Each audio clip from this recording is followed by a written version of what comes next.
있습니다. 오늘 이제 6번째 시간으로요. 우리 이제 18번에 디모데전서 5장 12절에 있는 과부들의 경우, 왜 과부를 이야기할까요? 수녀 때문에 그렇습니다. 그러니까 수녀로 맹세하는 것, 또 수녀가 되어지는 것이 합당한가? 이 부분을 다루는 거죠. 디모데전서 5장 12절 말씀을 함께 보시면 좋을 것 같습니다. 우리 앞절에 있는 말씀도 함께 봐야 되니까요. 디모데전서 5장 12절, 우리 신약성경 340면에 있습니다. 디모데전서 5장 12절 말씀 보면 이 말씀을 한 구절 가지고 카톨릭이 이 수녀에 대해서 이야기하는데 이렇게 이야기하고 있습니다. 처음 믿음을 저버렸으므로 정죄를 받느니라. 아멘. 처음 믿음을 저버리면 뭐 정죄를 받는 건 당연하죠, 그렇죠? 처음 믿음이 뭐라는 거예요? 수녀가 되기로 내가 결혼하지 않고 하나님을 섬기기로 그렇게 이제 고백했다가 다시 결혼하는 것은 뭐예요? 하나님께 정죄받는 일이다. 이렇게 이제 이 구절을 가지고 이 수녀에 대해서 이제 이야기하고 있는 거죠. 그랬을 때 칼빈이 너무나 황당해하는 거죠. 야, 이것이 이 구절이 수녀에 대한 구절에 무슨 상관이 있느냐? 야, 수녀가 합당한가? 왜냐하면 이 구절은 뭐예요? 5장 전체에서 우리 5절부터 보면 이 참된 과부가 누구인가 이 부분을 다루고 있습니다. 그러니까 참된 과부로서 외로운 자는 하나님께 소망을 두어 주야로 항상 간구하며 기도를 하거니와 이렇게 이야기하면서 우리 9절 말씀에 뭐라고 나와 있습니까? 과부로 명부에 올릴 자. 그러니까 과부로서 명부에 올린다는 것은요, 이 교회가 구제하는 그 명단에 올라가는 겁니다. 과부로서 교회가 구제할 구체적인 대상이 되어지는 그 사람은 나이가 60이 덜 되지 않냐, 60 넘으란 거죠, 그렇죠? 그 당시에 60은요, 뭐 요즘처럼 100세 시대가 아니잖아요, 그렇죠? 정말 상당히 나이가 많은 겁니다. 60이 넘고 한 남편의 아내였던 자로서 그래서 선한 행실의 증거가 있어 혹은 자녀를 양육하며 나그네를 영접하며 성도들의 발을 씻고 구제하고 또 선한 일을 행한 자라 할 것이다 이렇게 이야기합니다. 그러니까 과부로 명부에 올릴 사람은 60이 넘은 자로서 믿음의 선한 삶의 증거가 있어야지 명부에 올라가게 되어지고 그리고 뭐예요? 교회가 그 과부를 돕는 것이 마땅하다 이렇게 이야기합니다. 그러니까 과부를 돕는다 뭐냐면은 다시는 결혼하지 않는다는 거죠. 왜냐면은 결혼하면 과부가 아니잖아요, 그렇죠? 그러니까 재혼을 금지하는 게 아니에요. 재혼할 수 있는데 60이 넘고서 이제는 다시는 결혼하지 않겠습니다. 근데 솔직히 보면 60, 그 당시에 요즘 나이로 보면 80, 90대는 나이죠, 그렇죠? 80, 90대는 나이에 내가 다시 결혼하겠습니다. 이랬으면 얼마나 되겠습니까? 그 당시에 60도 마찬가지예요. 60 넘어가지고 내가 다시 결혼하겠습니다. 이런 사람이 없습니다. 거의 결혼하지 않아요. 또 찾는 사람들도 없고 평생을 갖다가 내가 교회 명부를 올리고 더 하나님께 기도하면서 하나님을 섬기면서 내 남은 인생을 하나님께 헌신하고 섬기겠습니다. 교회는 또 뭐예요? 그런 과부들에게 물질적인 또 구제하면서 그렇게 하나님을 잘 섬길 수 있도록 교회가 섬기는 그런 모습이 초대 교회 가운데 있었습니다. 아무 문제가 없는 거죠. 그리고 나서 11절에 젊은 과부는 올리지 말지니 이는 정욕으로 그리스도를 배반할 때 시집가고자 함이니 이렇게 이야기합니다. 그리스도를 배반한다는 것은 믿음을 저버린다는 게 아니에요. 젊은 과부를 명부에 올린다는 거죠, 그렇죠? 만약에 명부에 올리면 그러면 이 사람들은 얼마든지 결혼할 수 있지 않냐? 또 결혼하는 것이 합당하지 아니하냐? 근데 자기가 명부를 올릴 때 나는 다시는 결혼하지 않겠습니다. 이런 마음으로 명부 올렸다가 결혼하게 되어지면 약속을 배반하는 게 되는 거잖아요. 그런 면에서 젊은 과부들은 우리 과부의 명부에 올리지 마라. 이것은요, 젊은 사람들은 재혼하라는 거예요. 그렇죠? 나 60이 넘어가지고 더 이상 결혼의 소망이 없는 사람들은 뭐 명부에 올리고 평생을 더 재혼하지 아니하고 하나님을 위해서 헌신하는 것이 마땅하지만 젊은 과부들은 괜히 명부에 올렸다가 그 명부에 올린 것이 본인에게 시험거리가 될 것이 아니냐. 그러니까 젊은 과부들은 젊어서 남편이 이런 사람들은 마땅히 재혼해서 그 과정을 꾸려가는 것이 마땅하지 괜히 명부에 올렸다가 그 약속을 저버리게 되어지면 우리 그리스도를 배반하는 것이 되어지고 그것을 통하여서 처음에 믿음을 저버린 것이기 때문에 정죄를 받지 아니하겠냐 이렇게 이야기하는 거죠. 오늘 말씀 12절은요. 젊은 과부들을 명부에 올리지 말라 이거예요.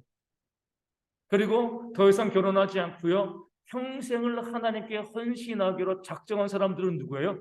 60이 넘은 과부들. 더 이상 결혼에 소망 두지 않고 그런 상황도 안 되어서 하나님만 섬기고 살아가겠습니다. 이런 사람들은 당연히 명부에 올리고 그 사람들도 다시는 결혼하지 아니하고 하나님만 섬기는 것이 마땅하다. 이렇게 이제 이야기하고 있는 겁니다. 이 구절과 이 말씀과 수녀와 연결되어지는 것이 있나요? 없잖아요. 그렇죠? 그러니까 수녀는 뭐예요? 내가 결혼하지 아니하고 항상 내가 죽을 때까지 이 미혼의 상태로서 하나님을 섬기는 그런 삶을 살겠습니다.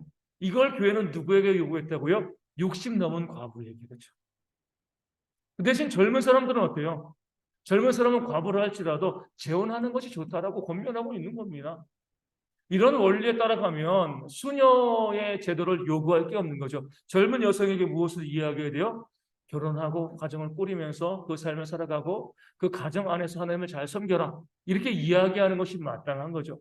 그리고 나중에 여기 있는 분들도 마찬가지지만 한 80 넘으셔가지고 한 90 넘으셔가지고 그래 내가 더 이상 무슨 재혼의 소망이 있냐. 나 그런 거 생각하지도 않는다. 내가 하나님만을 위해서 더 헌신하고자 그렇게 하나님을 섬기고 살다가 이 땅을 마감하겠다.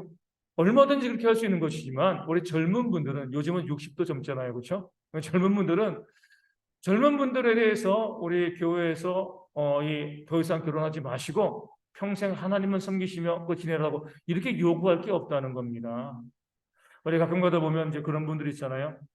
젊어서 질병으로 인하여서 이제 먼저 가족을 떠나게 되어지는 그런 경우에 우리 그 삶을 마감하면서 아내에게 뭐라고 이야기해야 돼요? 내가 이제 죽어가는데 아내가 30대, 40대밖에 안 됐어요. 뭐라고 이야기해야 돼요? 네, 좋은 사람 만나가지고 남은 인생을 정말 행복하게 살았으면 좋겠다. 혼자 살기 어렵잖아요. 그렇죠? 이렇게 하는 것이 젊은 사람들에게 마땅합니다. 그런데 이제 내가 죽어가면서 이제 아내가 한참 젊은데 나 다시 만날 때까지 평생을 수술하고 혼자 살아라. 이렇게 말하면 안 되는 거죠. 아내가 자기 마음대로 확정해 살 수는 있어요. 그렇죠? 그건 아내의 마음인데 남편이 그렇게 이야기해서는 안 된다는 거예요. 그렇죠? 당신 좋은 사람 만나가지고 행복하게 잘 살아야 돼. 예전에 제가 한번 말씀드린 것 같아요. 우리 서울에 있는 교회를 섬길 때 두 부부가 정말 너무나 인고 부부였어요. 그런데 이제 이 인고 부부가 남편이 이제 일하고 60세에 퇴직을 하게 되어지면 이제 우리가 이제 해외여행도 다니고 그동안 너무 바빠가지고 뭐 아이들 키우느라고 못 다녔으니까 해외여행도 다니고 그렇게 하면서 우리 즐겁게 한번 살아봅시다. 그렇게 딱 했는데 60세 남편이 퇴직한 그 해에 아내가 암에 걸린 거예요. 그럼 여행이 뭐 그런 거 없잖아요. 그리고 암에 걸리고요. 몇 개월 지나지 않아서 돌아가셨어요. 하나님을 잘 섬기고 교회도 잘 섬기고 두 부부가 서로 아끼고 누가 보더라도 인고 부부다. 딱 이렇게 했는데 인생의 나머지 삶을 즐길 것도 없이 그 아내가 먼저 이제 병에 들어가지고 이제 소천한 거죠. 그리고 나서 아내가 죽은 지 1년도 안 돼서 남편이 재혼했어요. 그때 이제 자녀들의 반응이 갈리더라고요. 딸이 있고 아들이 있는데 딸은 어떻게 했을까요? 아빠의 재혼에 대해서 오케이 잘하셨다고. 아들은요? 그래? 근데 재밌는 건 뭐냐면 딸은 좀 효녀고요. 아들은 약간 좀 불효자였어요. 효녀인 엄마를 그러니까 아빠 엄마에게 너무나 잘했던 그 딸은 아빠의 결혼을 찬성하는데 재혼을 아들은 평상시 부모에게 좀 약간 골칫거리였거든요. 그러니까 좀 문제가 좀 있었어요. 그런데도 아니 엄마 죽은 지 1년도 안 되는데 어떻게 다른 사람이랑 재혼할 수 있냐? 그러니까 결혼을 반대하는 거예요. 우리가 봤을 땐 참 아니 딸이 반대하면 오히려 이해가 가는데 왜냐하면 엄마를 잘 사랑하고 부모님 잘 사랑하고 잘 섬겼고 그랬기 때문에 딸이 아빠 1년도 안 됐잖아. 좀 이따 하면 안 돼. 이렇게 하는 건 이해가 가도 딸은 어떻게 보면 엄마 아빠를 너무나 사랑하니까 아빠가 혼자 지내는 것을 보기가 힘든 거예요. 그래서 결혼하라고 이야기하는데 그 아들은 반대하더라고요. 우리도 이제 우리 또 이제 교회에 다니고 또 이제 이 영생과 천국의 소망을 갖고 있는 사람이니까 나중에 천국에 가가지고 먼저 간 집사님께서 남편한테 아니 내가 죽은 지 1년도 안 돼가지고 어떻게 뻔뻔하게 재혼할 수 있냐 이렇게 이야기할까? 우리 처음에 이제 보면은 상당히 좀 민망한 그런 상황이었어요. 또다시 영적인 눈을 가지고 바라보니까 아마 오히려 그 먼저 간 아내가 그 남편과 결혼한 그 이 또 여집사님이죠. 그분에게 고맙다고 할 것 같아요.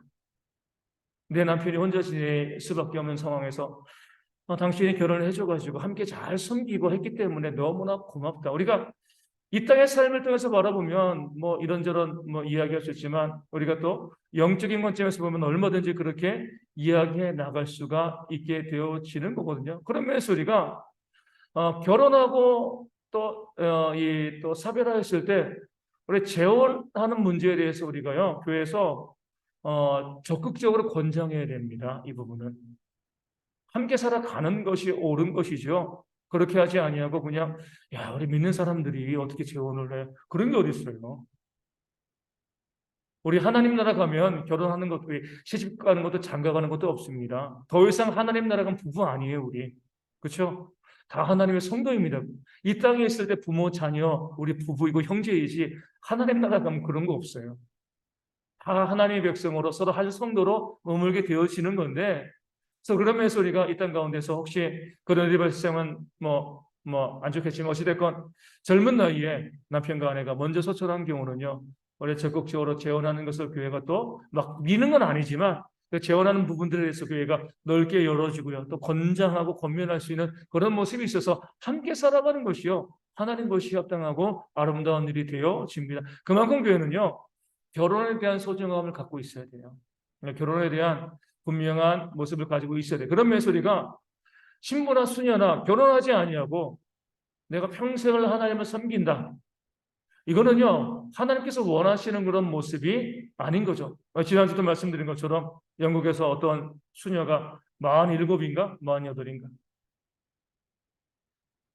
그 같은 공간에 있던 우리 이 성공의 남자 이제 그 평신도죠.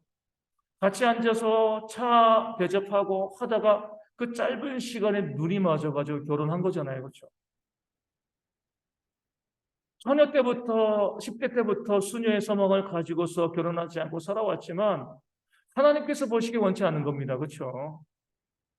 그런 것들을 사람들이 자꾸 요구하면서 이 성경 구절을 억지로 해서 아니 왜 결혼하지 않고 평생을 살아가는 것이 믿음이고 하나님 보시기 옳은 건데 왜 그런 것을 또 교회가 반대하냐 개신교는 반대하냐 성경에 수녀에 대한 구절이 없습니다. 우리가 이제 19절 보면 수녀들은 매우 다르다. 과부 명부에 지금 명부에 대한 이야기만 하는 것이지 어느 구절 가운데 젊은 여자가 결혼하지 아니하고 평생을 하나님께 헌신하며 그 삶을 살아가는 것이 마땅하다. 이런 구절들이 없잖아요. 그렇죠? 성경에서 수녀들에 대한 직분도 없습니다. 목사의 직분도 있어요. 우리 장로의 직분도 있습니다. 안수 집사의 직분도 있습니다. 근데 성경에 권사와 서리 집사의 직분은 없어요. 근데 우리가 교회의 유익을 위해서 우리 권사와 서리 집사를 세우는 교회에 어떻게 보면 성경에 근거하지 않지만 교회 유익을 위해서 우리가 또 제정한 그런 규칙이 되어지는데 우리 수녀도 마찬가지입니다. 우리 성경에 어떤 근거가 없잖아요. 그렇죠? 근거가 없는데 이 근거를 만들기 위해서 디모데전서 5장에 있는 과부들에 대한 말씀을 끌어다 쓰면서 우리 수녀들이 평생을 헌신하고 수고하고 하나님을 섬기는 것이 마땅하다. 이렇게 이제 이야기하고 있습니다. 그러니까 근거가 없기 때문에 수녀들이요. 얼마든지 그 자신이 수녀가 될 때 서약했던 그 맹세를 파기할 수 있습니다. 왜냐하면 하나님이 원하시는 게 아니니까. 지난주에 말씀드린 것처럼 계획은요, 이 쌍방이 서로 이제 이 합의해서 계획을 하는 거잖아요. 하나님께서 계약서를 내밀지 않았는데 나 혼자 계약서를 써가지고 내가 평생을 이 수녀로 지내면서 독신으로 살면서 하나님을 섬기겠습니다. 하나님이 그 계약서를 접수하지 않으신 거거든요. 계약이 안 된 겁니다. 계약이 안 된 그 맹세가 안 된 맹세를 지키는 것. 그러니까 내가 한 맹세이지만 하나님께서는요 그 맹세를 유효하게 받지 않으신 거거든요.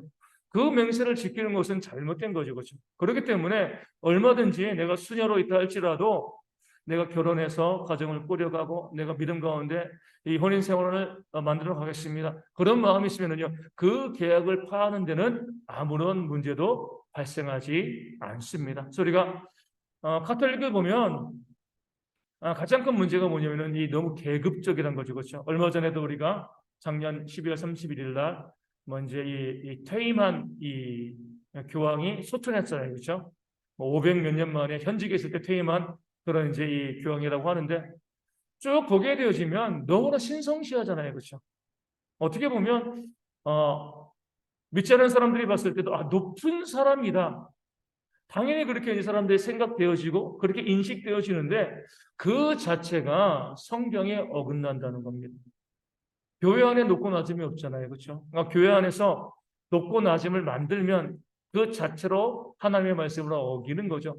그런 면에서 카톨릭에서 수녀를 두는 것은요, 너무나 독재적이고 비민주적인 겁니다.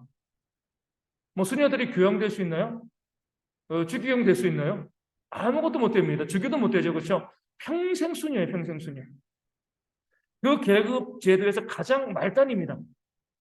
우리 뭐 구급 공무원도 시험 보면 8급, 7급 올라가는데 이 수녀는 그런 게 없어요. 수녀는 평생 수녀예요. 그렇죠? 물론 그 수녀 중에서 또 계급이 있지만 아무리 수녀로 오래 섬기고 해도 주교가 될 수는 없습니다.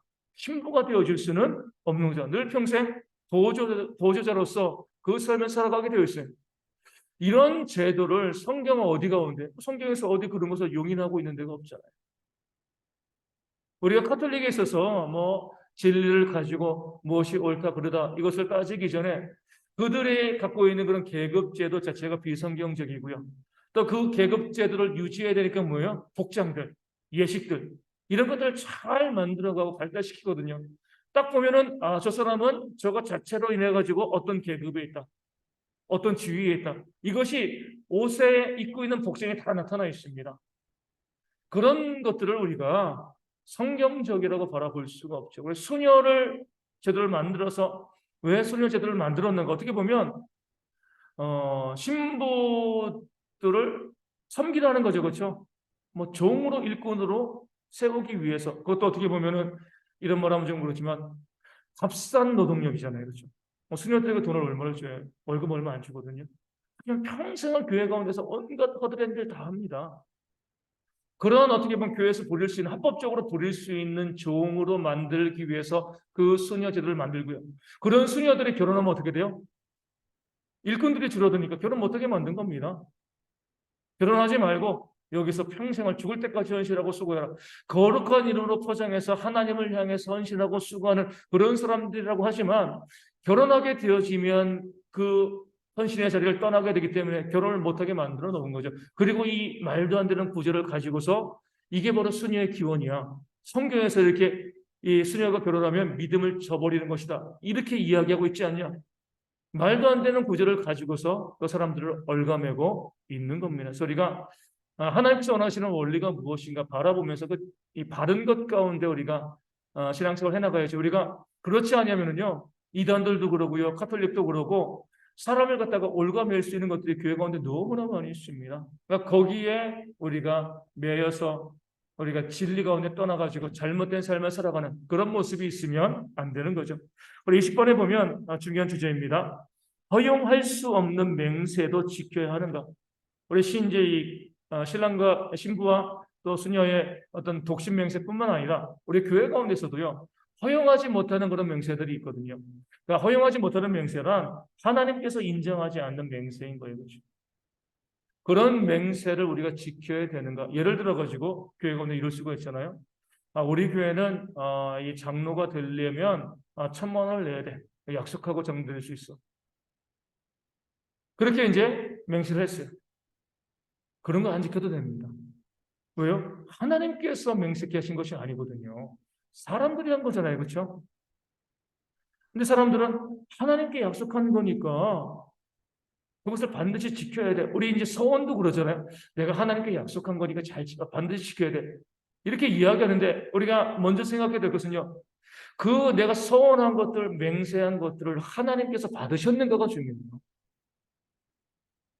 하나님이 받지 않은 것을 가지고 서원하고 약속하고 맹세했기 때문에 반드시 지켜야 된다. 잘못된 거죠. 그렇죠? 하나님이 받으신 것만 우리가 목숨 걸고 지켜야 됩니다. 얼마든지 하나님께서 이것을 용납하고 그래 이것은 하나님께서 받으실 만하해. 하나님 말씀이 맞아. 이런 것들은 지켜야 되지만 하나님께서 원치 않는 그런 맹세들 뭐 이단에 들어가 가지고 거기서 내가 평생 내가 이 교회를 섬기겠습니다. 헌신하겠습니다. 하나님이 안 받는 거잖아요. 나오는데 아무런 문제가 없습니다. 내가 맹세했는데요. 내가 약속했는데요. 그런 약속 지킬 필요가 없는 거예요. 그래서 우리가 맹세를 함부로 하면 안 되지만 어찌되었건 우리가 헛된 맹세도 잘못하게 되지면 어때요? 잘못되게 맹세하면 하나님께 우리가 징계를 받지만 어찌되었건 헛된 맹세에 대해서 하나님께서 우리 가운데 지키지 않아도 된다. 이렇게 분명히 말씀하고 있습니다. 우리 마지막으로 보면 수도원 맹세를 파기하는 문제. 칼빈은 이렇게 이야기합니다. 하나님의 율법에 매여 있던 우리를 그 저주에서 해방시킬 수 있는 힘이 그리스도의 십자가에 있다면 사탄이 속이는 그물에 불과한 저 외형적인 족쇄로부터는 더욱 우리를 구출하는 것이 아닌가. 그리스도께서는 그의 복음의 광명으로 조명하시는 사람들을 미시로 짊어지게 된 모든 굴레에서도 풀어주실 것은 의심할 여지가 없다. 이렇게 이야기합니다. 교회가 잘못 굴레 씌우고 있는 것을 우리가 그것을 벗기는 것이 바로 개혁입니다. 그렇죠? 우리 가운데 잘못된 굴레들, 잘못된 맥심들, 잘못된 약속들 이런 것들이 우리 가운데 정말 많이 있어요. 가톨릭에서는 이 신부가 아니면 수녀가 결혼하면은요 고발합니다. 고소하는 거죠. 그리고 정죄하고 비난해요. 하나님께 대한 맹세와 약속을 어겼기 때문에 다시 돌아올 수 없다. 이렇게 이야기합니다. 그렇게 이야기해도 소용없어요. 하나님께서 문제없다고 하는데 사람들이 정죄하고 비난하는 것이 무슨 문제가 되겠습니까? 마찬가지로 우리 교회 가운데서도 우리가 항상 우리 가운데 하나님께서 약속하시고 하나님께서 명령하신 말씀이 무엇인가를 보셔야 돼요. 그것이 아니고요. 사람들이 매여 놓은 그런 맹세라든가 그런 약속이라고 하면 그것을 벗어버리는 것이 우리의 신앙의 올바른 길이 되어지는 겁니다. 많은 사람들이 이것을 벗어버리지 못하고요. 그 자유를 누리지 못하고 그 족쇄 가운데 신앙생활을 할 때가 참으로 많이 있습니다. 그러니까 신앙이 힘들고 어려워지게 되는 거죠. 우리 교회 바라보면서 이런 제도는 하나님께서 원치 않는 제도예요. 이런 제도는 하나님께서 교회 가운데 이 풀어버리기를 원하시는 그런 제도야. 이런 부분들이 있습니다. 혹시 우리 성도님들 가운데서 뭐 우리 교회나 다른 교회에서 이건 정말 잘못된 제도인 것 같은데요. 그런 부분들이 있나요?